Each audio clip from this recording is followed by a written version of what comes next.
One thing I can say for sure, how you feel about Fat Joe, he mastered the art of storytelling. This man has stories for days, and just because he was around, he could be able to get away with a lot of this stuff. And I'm saying this with all respect. Because what made me want to do this video was I was listening to Math Hoffa's podcast. He did an interview a year ago with them, and he was talking about his career.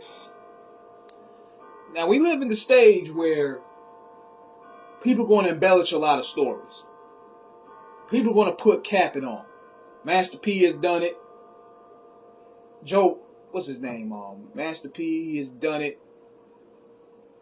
Fat Joe is doing it. Irv Gotti's doing it. Just because these guys happen to be around, they're going to put extra steak on the sauce.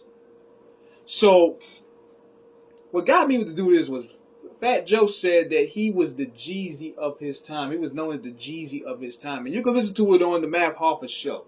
And I was like, nah, Joe. Nah, man. Because number one, Fat Joe Records wasn't booming like that. Young Jeezy had a movement. The Snowman tees was getting banned all over the country in schools.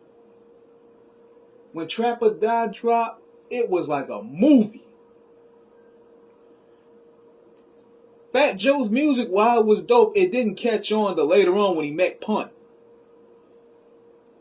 Jose was a dope album. Jealous One's Envy was a dope album. It was Jealous One's Envy. The first album he would drop was pretty good, but he wasn't known like that. Now, he may have been known on his block as the Jeezy of the Jeezy of the game, but nobody was checking for Joe like that, with all due respect. Until he met with Pun. Pun elevated his skill set, and he started getting more mainstream.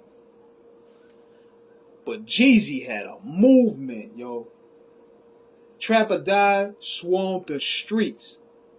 Snowman tees, I've seen it. I've seen it twice. I've hung out with these guys. Jeezy's movement was crazy.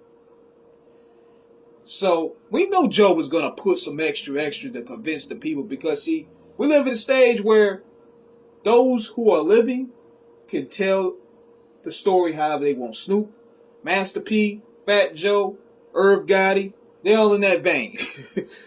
And sometimes you got to take what they say for a grain of salt. But because they lived it, but because they were around these people, they're not going to really be questioned on their authenticity about this. But I can say this. Nobody was really checking for Joe like Jeezy. Joe was real in the streets, but we talking music here. And Jeezy had this thing on store. Mixtape songs was on the radio. And when he dropped his first album, Trap or Die, not Trap or Die, but Thug Motivation, that was it. So, that was just something I wanted to let y'all know, man. Like, Fat Joe was barely doing it at his time. He had some dope albums, but he wasn't up there yet. Jeezy, when he dropped that Trap or Die, then followed by Thug Motivation 101, instant smash. So that's what that's all about, man.